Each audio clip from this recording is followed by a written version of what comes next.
Hi, everybody. I'm here today with Kate Groom from Franchise Accounting and Tax. Kate and I have just completed the United Franchise Group Roadshow, which has brands like Signarama and so forth in there. We got in front of nationally around about 150 franchisees, talking all things franchising, finance, a little bit about tax. Met some great people. Really good to see that it's a brand that's really going sort of from strength to strength, even in these trying financial times. So Kate, welcome today, and it's we had a bit of fun, didn't we?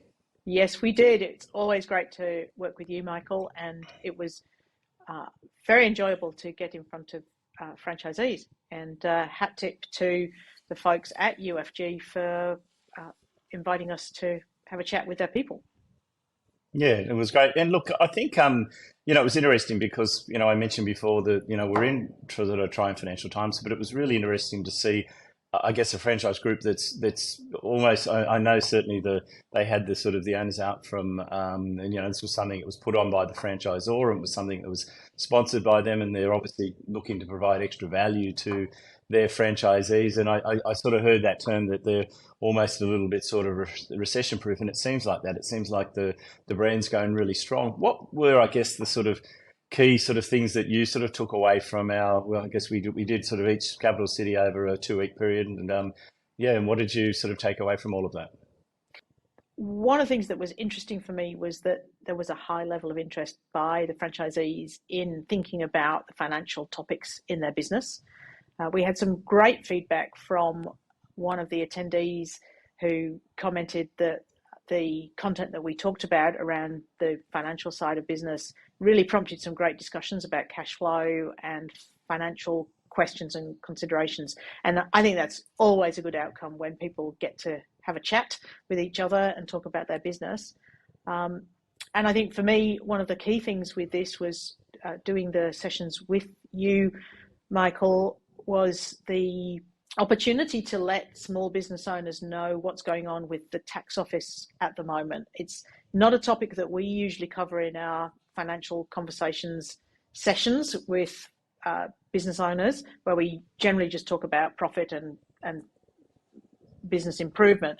This was also an opportunity to talk about the reality of the ATO in the current environment, and I think it's important to do that.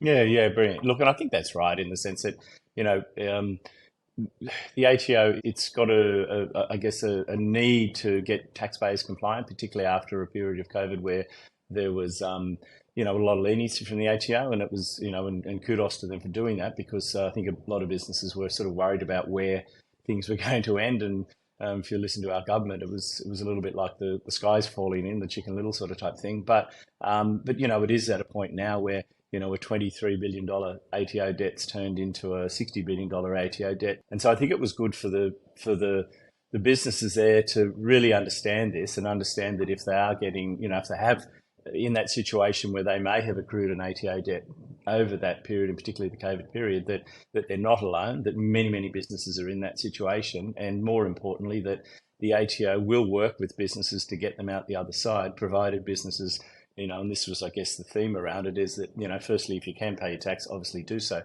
But if you find yourself in that situation, then really important to engage quickly, engage properly, because the ATO can only sort of work on what is put to them, and you really need to put it in a form that meets the legal practice statements that the ATO have. And I guess the other thing that sort of came out of it is that, it's not all doom and gloom. There is help out there, and and encouraging those franchisees to reach out for help to, their accountants if they can, or specialist providers like ourselves, if they do find themselves in that situation where they've got an ATO debt and they just need some help engaging and getting out the other side. I think that is super important. One of the things that we find in our practice is that clients do tend to feel anxious if they get behind with the tax office, and we've certainly encountered in the last little while new clients that we've taken on who do have tax debt, and being able to explain to people clearly that there is a path to getting that resolved in many cases, and that there are experts who really know how to do this in the right way is super important and super helpful. What we often see is businesses that there are maybe some endemic issues within the business, be it around their pricing, be it around their collection activities, be it around their suppliers and that sort of thing. And I think one of the things that was really positive around what we were talking about with the franchisees is that, again, with that sort of thing, it's a real opportunity for them to look at their own businesses. And sometimes it needs something like an ATO debt to do that, but look at their own businesses and see the business improvements that can be put in place. And that's where, a business like yourself, where, you're one of the few sort of accounting, firms that I know, at least that specialize in this space, and you understand not only sort of the ins and outs of what a franchise is, how they operate and so forth, but you've got so much experience in data, you're able to look very quickly at a business and say, look, we know from a benchmarking perspective that you're above here, you're below here, that sort of thing. And I think that's a real value for businesses. And I think something that I'd encourage anybody that's sort of listening to this, if they happen to be in that franchise space, is to really reach out to the experts who not only can do the standard stuff that any accounting firm to do, but do it with that industry knowledge and understanding.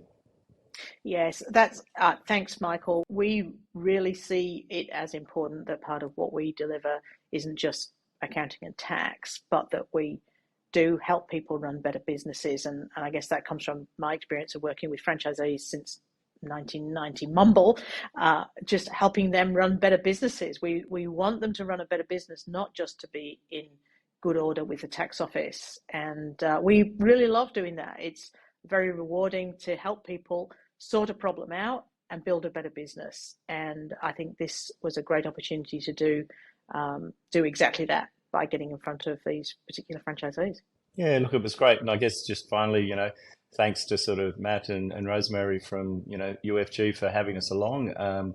We really appreciate the opportunity to meet the people that were in the room, and some really inspiring people, and all the rooms, I should say, across the capital cities. And yeah, hopefully look forward to doing something similar next year with them. Yeah, absolutely. Yeah, good to chat with you, Michael. Yeah, Kate, thanks so much for your time. I really appreciate it. And we'll be talking. Yes, we will. Bye-bye. Cheers. Bye-bye.